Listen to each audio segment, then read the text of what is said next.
எப்போ பார்த்தாலும் இருட்டாவே இருக்கு. நல்ல 60 வாட்ஸ் 100 வாட்ஸ் பல்ப் வாங்கி போடுங்க, வெளிச்சம் ஆயிடும். ஹல்லேலூயா. போட்டிருக்குது 1.5 அணா பல்பு, வீட்டுக்குள்ள போனா அப்புறம் இருட்டா தான் இருக்கும். ஆமென். நல்ல பல்ப் ஒன்று வாங்கி மாட்டுங்க. வீடு ஒரே இருளா இருக்கு பாஸ்டர், யாரோ ஏதோ சூன்யம் செஞ்சுட்டாங்க.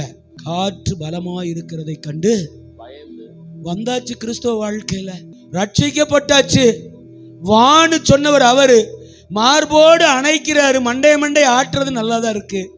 ஆமா, ஆனா காற்றை பார்த்து பயந்து உட்கார்ந்துட்டு இருக்கிறது எனக்கு கொஞ்சம் வருத்தமா இருக்கு. ஆஃப்டர் ஆல் காற்று சொல்லுங்க, ஆஃப்டர் ஆல் காற்றை பார்த்து பயந்து நடுங்கி மூழ்கி போகிறது எனக்கு கொஞ்சம் அசிங்கமா இருக்கு. ஏன்னா வா என்று சொன்னவர் அருகிலே நின்று கொண்டிருக்கிறார்.